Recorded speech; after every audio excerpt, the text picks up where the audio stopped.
Yeah, probably not. Now you. Welcome to episode one of Extremely Non-Extreme, a podcast brought to you by Principle-Based Politics, a nonprofit organization.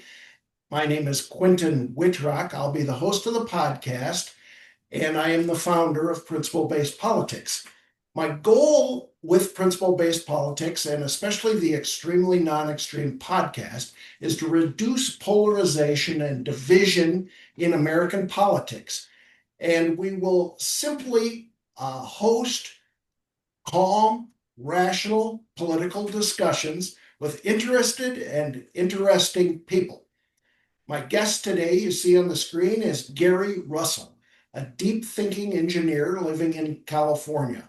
After a career in the business world that ranged from being a Fortune 500 executive to owning his own small business, Gary is a frequent commenter on the Principle Based Politics blog, and he has common sense. By that, I mean Gary is not a politician and not even a lawyer like I used to be. So we'll jump right in, Gary. One of the formats of this podcast will be to involve normal people talking common sense about politics. What are your credentials as a normal person? Yeah, thank you, Quentin. First off, I love the objectives of what you're doing here, and I'm honored to be on with you. Yeah, I think it's debatable whether I'm normal, but I think part of that is, besides the common sense, is I tend to be an independent, and I am not a lawyer, so maybe that in of itself is a good first step. But I like to think about these issues and from the context not of who said them, but just what they are at their core essence. Well, how would you label yourself politically? You said you think independently. Are you affiliated with a party, or do you apply an ideological description to yourself, like liberal or conservative, or a movement? Are you a Yeah. member of any of the movements? I would say I have been in the libertarian ranks mostly, and I have voted libertarian in a few of the federal elections. Prior to that, I'd say awakening, I was on the Democratic side, kind of in the moderate central Democratic side. And I was shifting over to the conservative Republican side, kind of through my libertarian, schooling, and was just about to do that when things changed in 2016. So I never quite have made it there. But I would say libertarians are on the right track, but they have very little chance of winning. So I use some of that thinking and tend to possibly lean independent if such a candidate were to emerge. Okay. Well, the main topic for episode one of the Extremely Non-Extreme podcast is going to go right to the basics of what a federal government is all about. And that is, what do you see as the role that makes the most sense for the federal government to play? And I'll tee this up a little bit by reading the 10th Amendment to the United States Constitution. The powers not delegated to the United States by the Constitution, nor prohibited by it to the states, are reserved to the states respectively, or to the people. And this to me raises concepts of limited government, which goes hand in hand with the concept of small government and its tax, spending, and budgetary issues that we've heard so much about with the One Big Beautiful Bill Act. Limited government also implicates individual liberty, free enterprise, and these are the underpinnings of libertarianism, as I understand it, which you mentioned earlier. So, in a system of federalism, where power is split between a federal government and the states, our country also must honor that division of power. So, what are your common sense thoughts on how the United States of America in 2025 and going forward can honor the 10th Amendment? and the proper size and scope of the federal government? It's a great question. And let me first say that my basis for thinking about this is not as a politician and not even somebody who took political science, and not particularly a strong debater either. But I have gone back and read a lot of books by folks that I sometimes disagree with about the scope of government through the years and what the original intents were. And the more I read and listen about this, the more I understand kind of some of the flaws in not only my earlier days in thinking, but also where most of the country is today, unfortunately. In that, a lot of the discussions we have and a lot of the debate we have and the things we want out of our government were never its powers to begin with. And I think that's really hard to go back to, but we need to try. And I know we're going to have some other conversations about Doge and et cetera, but on its surface, as soon as you use the words public good, which is sort of what libertarians think is where it all slipped up. As soon as we get into the public good, that's when all these other very well-meaning constructs come in. And then they become, forgive the phrase, but sort of like the candy or the sugar that we give out, and then it becomes an expectation. And even what's going on now with that bill revolves around Medicare and how hard it is to, quote, take it away from people who've been getting it. And again, very well-meaning ideas here that I think possibly have crossed over the lines of limited government and federal state partitions over the years. And so more specifically on your question, national defense, national emergencies, safety, liberty, as you said, were the core beliefs, right? And the ability for everybody to pursue that, not to guarantee happiness, only the pursuit of it, not to guarantee a certain income. And then it gets very slippery after that. I've had many of debates with well-meaning folks, some like that I live with, about healthcare and housing. Yeah. And I think about the Constitution itself. And if you read the preamble to the Constitution, where it says, "We, the people of the United States," the people of the United States, in order to, and then the Constitution lays out the things that the Constitution was designed and promulgated to do. And they are things like, quote, "to form a more perfect union." And I realize that's a bit amorphous, but it talks about a union. "To establish justice." I think we have a better idea of what that means. "To ensure domestic tranquility and to provide the common defense." The fifth thing I see is promote the general welfare, not guarantee to each citizen that they will become rich, but to promote the general welfare. And then a rather specific statement: "to secure the blessings of liberty to ourselves and our posterity." So that's future looking. What your thoughts on how the Constitution speaks about the purpose of the United States federal government? Yeah, I'm amazed every time either I read it or you cite it. And it wasn't perfect. It was meant to be, I think, adapted along the way. But it just amazes me how beautiful it was that they had these thoughts at the time and carefully walked that line that you kind of described of certain things are guaranteed, right? But they stop short of everybody being happy or everybody having the same thing. And when we get into differences, it's easy to say, hey, we need to even this out, right? We have some people who are less fortunate. I think we need to even it out a little bit. And then the debate that I've often gotten into is, should that be coerced or should it be voluntary? And the argument that usually comes from the Democratic side will be, we have to coerce it because left on our own, we're not charitable.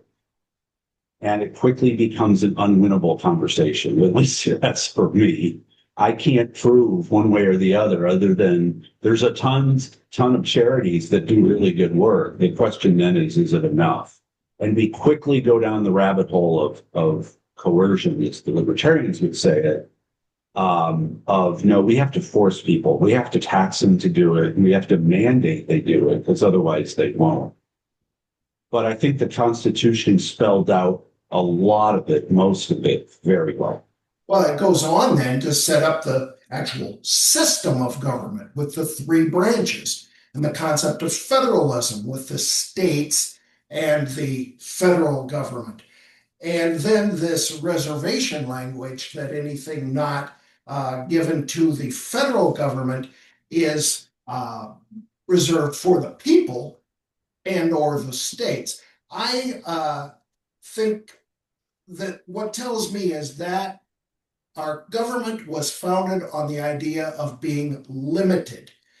And I think at the heart, our people of the United States, it would be a tough adjustment, but if we went back to a limited government, that would solve a lot of the disputes that we have today. I think about today's disputes. What are they? Well, the one that's in the news in the last week is the One Big Beautiful Bill, which I wrote about in the Principle-Based Politics blog.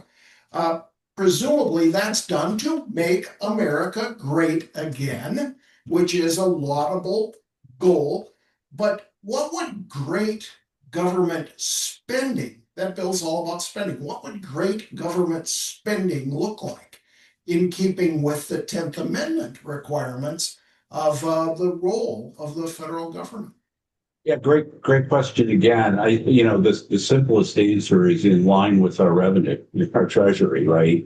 I don't know that we have to exceed that in great amounts to have a profit-making government, but at least to pay our bills naturally. And every president, every administration has tried to use, the growth factor will overcome the spending problem.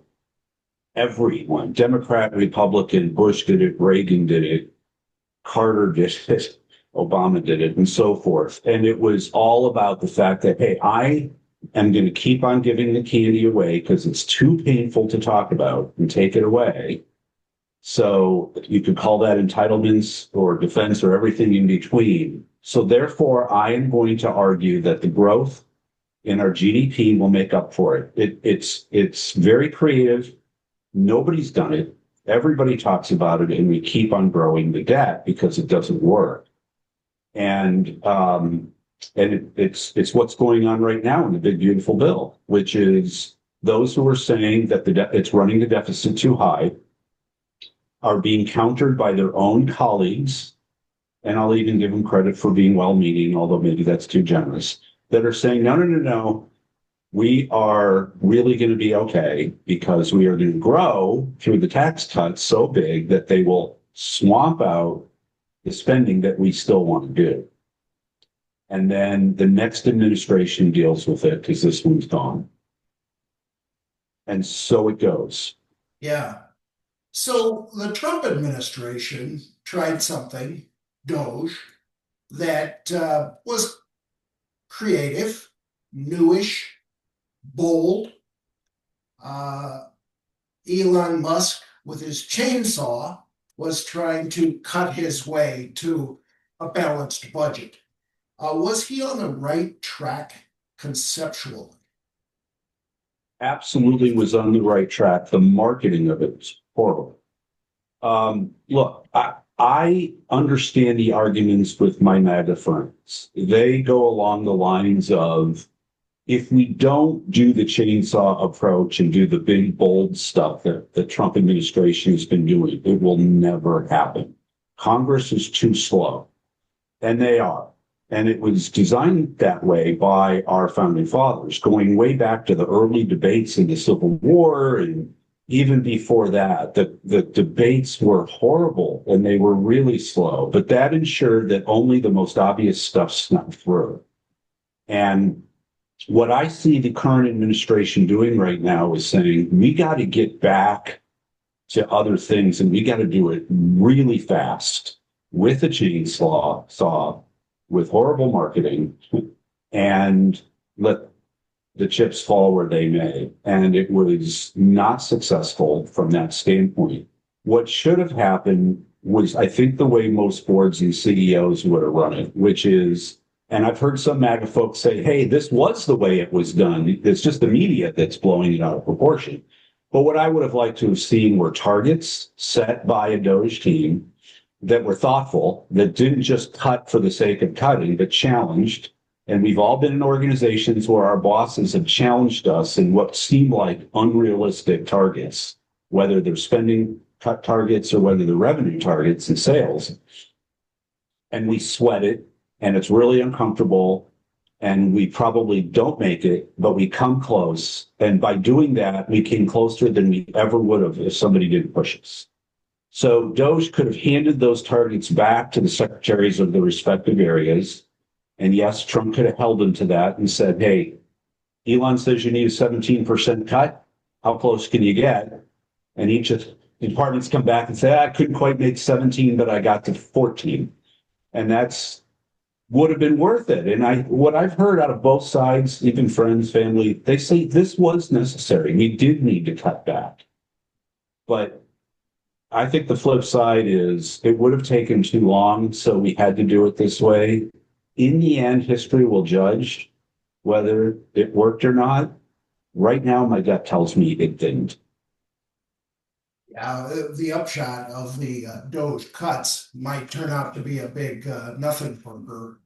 It was headed, the concept, I agree with you, made some sense of we need cuts. And why do I say we need cuts? And that is the national debt is $36 trillion. The interest on the national debt, you can see at 3% a year would be, wouldn't it be $1 trillion a year or more? And tax cuts is the other option.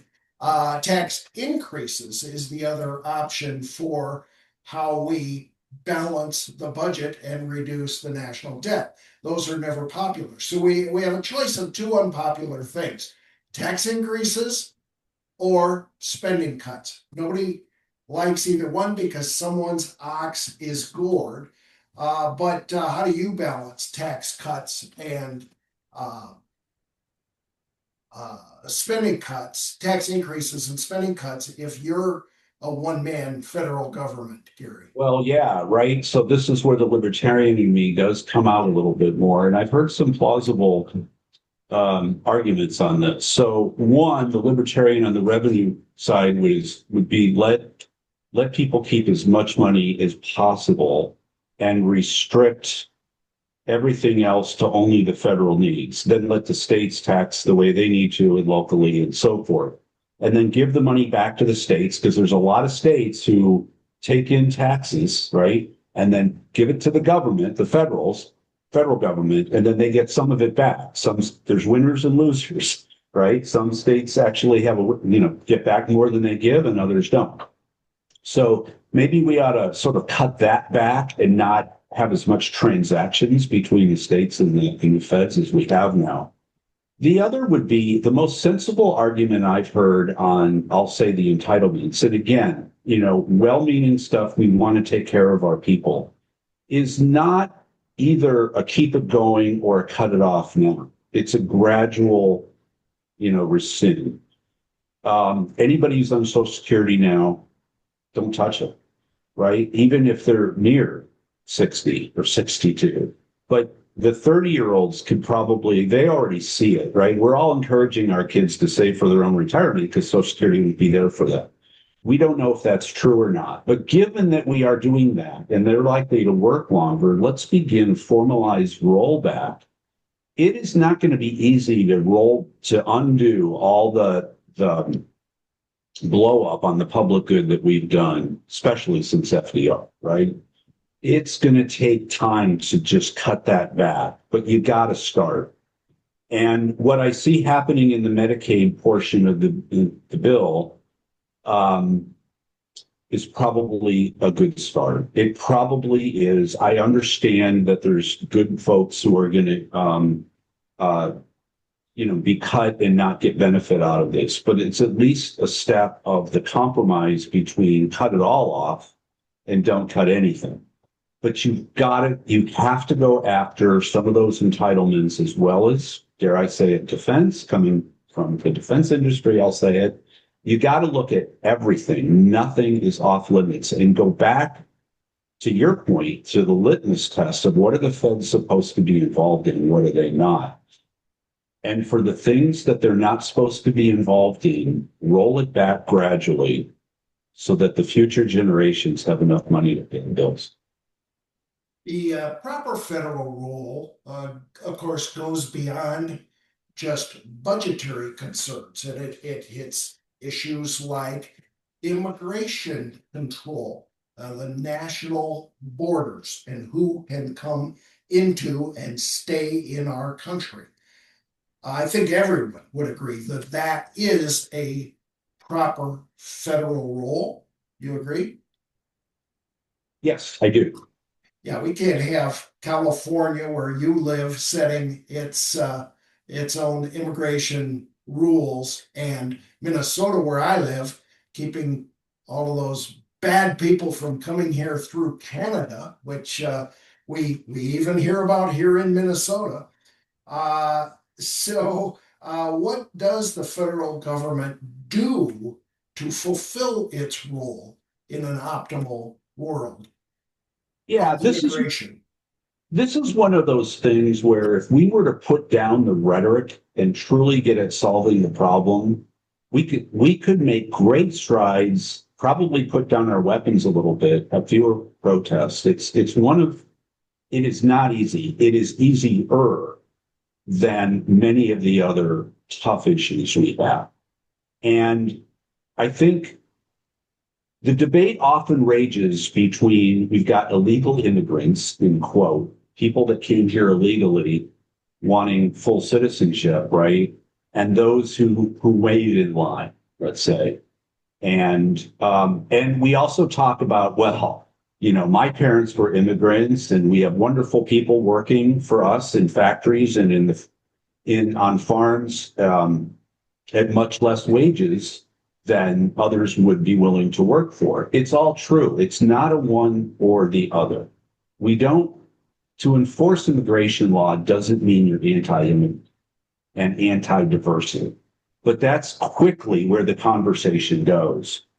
However, if we could solve this more on the supply side, if you look at it as supply and demand, and basically accelerate how you can be dispositioned and given visas and come into the country legally, I think everybody wins.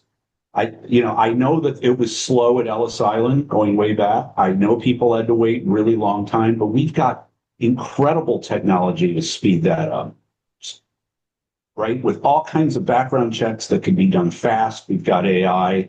Give technology a chance to speed it up. And where you need to add more people, throw money at it. Add more people to do the processing. And then I think you'll get folks coming here legally, safely, for those who are concerned about the illegal part. We can stop talking about people eating dogs and that kind of craziness. And then it comes down to, okay, Gary, but what do you do about the folks that are here already? That is the tough thing. But again, it's solvable, and it doesn't have to be the main thing we talk about. Why don't we first talk about a way to speed it up that's humane and that's beneficial to the country? And then I think we can go tackle that. And of course, what happened was Trump ran on a platform of 11 million people, and we're going to start with the worst. And people were like, okay, that sounds kind of reasonable, but certainly don't take away my friend down the street or people volunteering at the school or working, doing my landscaping, right? I didn't mean for you to do that. And that's now swung people the other way of, hey, you went way too far, right? Had you just stuck to what you campaigned on, you'd have my support. So if immigration is an example of an issue that is properly within the federal purview, it seems like we are moving to a point where the other big bloody issue from the past, abortion, is going the other direction. The Supreme Court has now said in overturning Roe versus Wade that this is an issue that is up to the legislative process of each state. And that to me sounds like the 10th Amendment at work. Abortion seems like less of a political issue now. And isn't this good? And couldn't it be a model for toning down the polarization and the division in our federal politics generally by moving things off of the federal plate?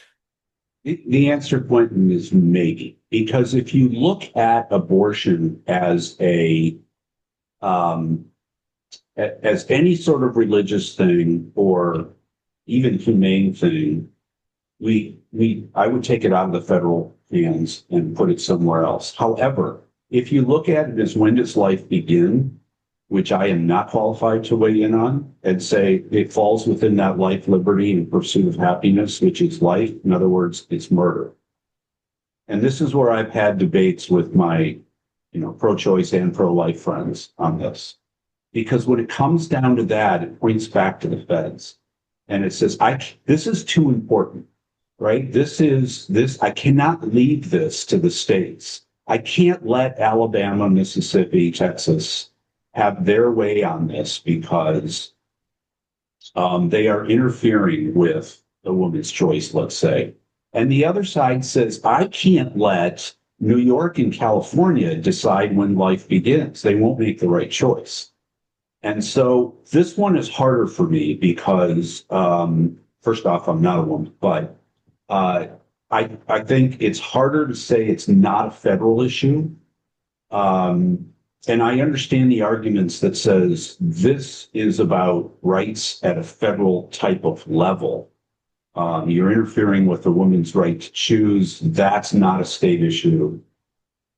Okay, all that said, I think in the end, the courts have made their decision, and for the next 50 years or so, it may stay at the state's hands. You heard Trump even back away saying, hey, look, I understand that, we can't implement a law banning abortion at the state level. We've got to leave this up to each state to do. And at least the cerebral part of me understands how hard that's going to be for people from Texas to have to go to New Mexico to conduct that. I don't like when we might rat out our neighbors or rat out doctors, although to be respectful of folks who feel strongly about pro-life, I do understand why they would think that's a crime and they try to slow it down. In the end, I'm more of a pro-choice kind of person. And so I lean that way and hopefully things will resolve more that way. But to me, the issue of states versus feds on this is not as clean as some of the other issues. Yeah, and as far as not as clean, I've been of the opinion for a long time that abortion is not an issue that could ever be resolved through absolutes, that it's absolutely murder in all cases and must be banned under federal law or the law of all 50 states, or that choice is absolutely the right of the woman to the point of birth, because that neither one of those is ever going to bring peace to this issue.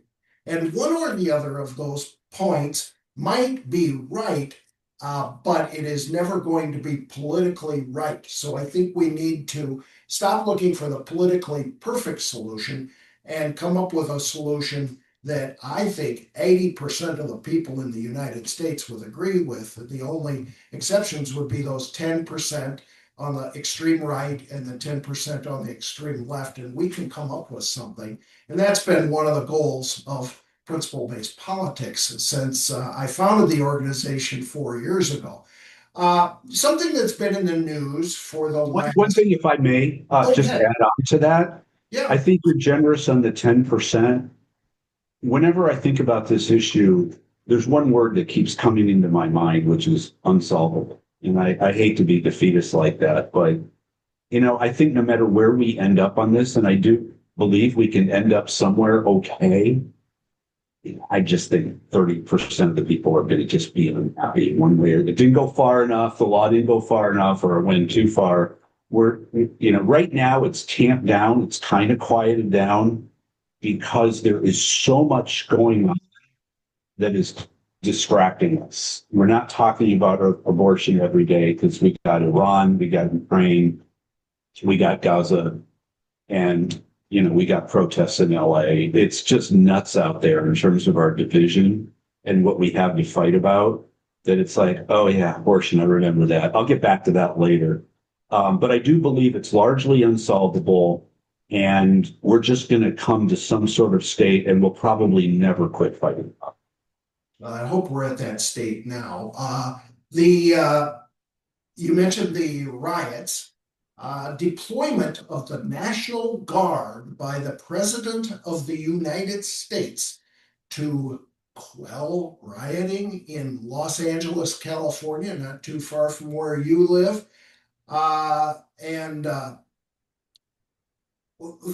then the President of the United States putting pressure on the technology industry to reform, and education to reform, and Hollywood to reform.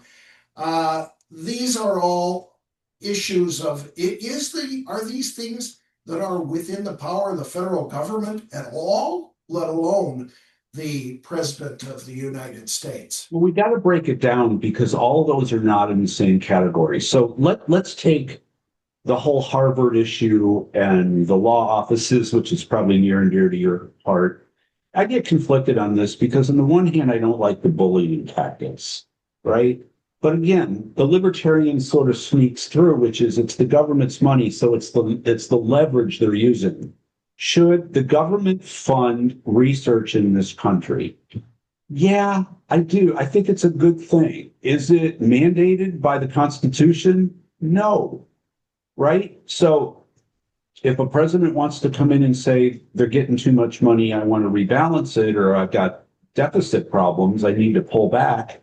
Okay, let's have that argument, right? But instead, we turn to wokeism and make it a foreign discussion and an anti-Semitic discussion when really maybe the balance of the money was flawed to begin with. Arguable, I know, right? It's good to have federal dollars to co-op, university dollars for research. Absolutely agree.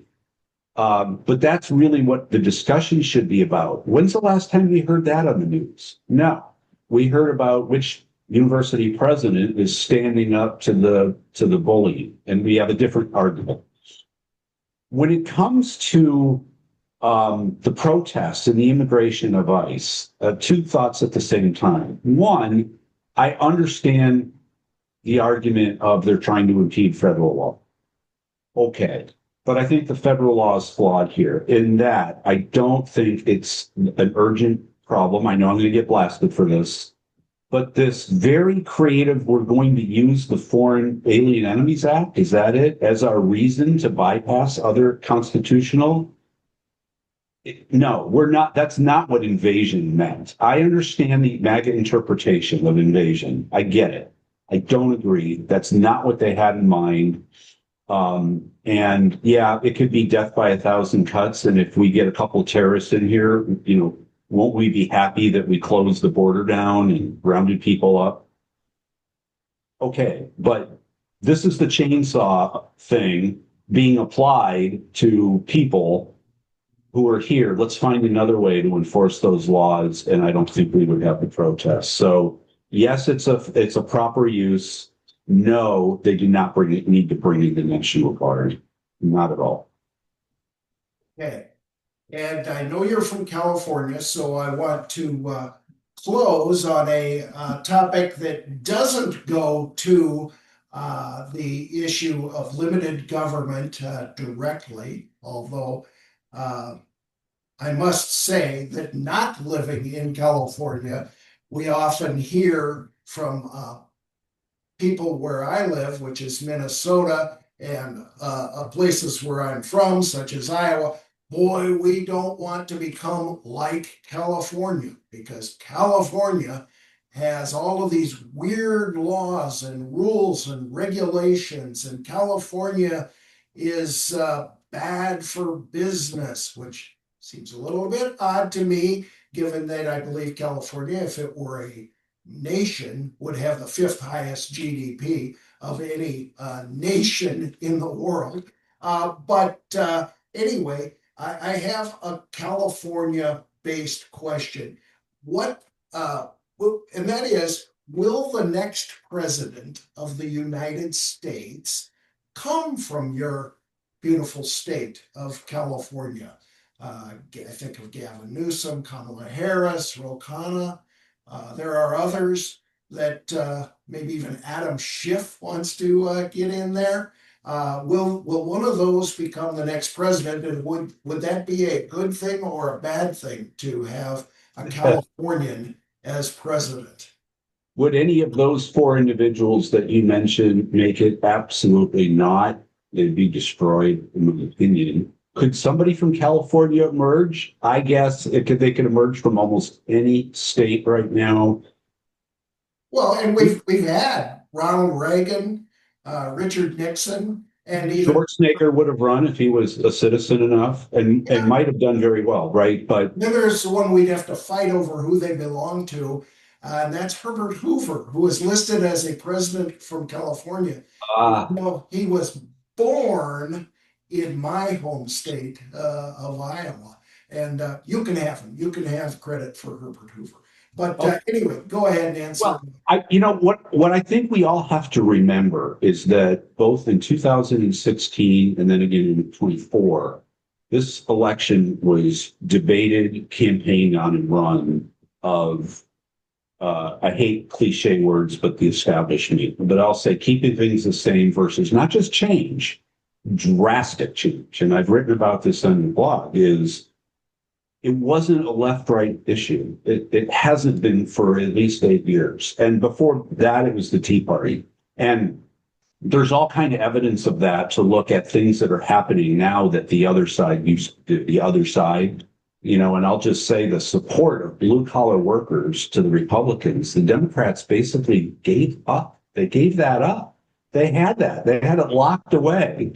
And Trump tapped into how to reach those folks in a variety of ways and then just said, I'm going to completely blow this up. And he has. He really has. So that I don't think is going to go away. Now, you and I would like a little bit more moderation, I think, in this, and I'll bet a lot of your listeners do too.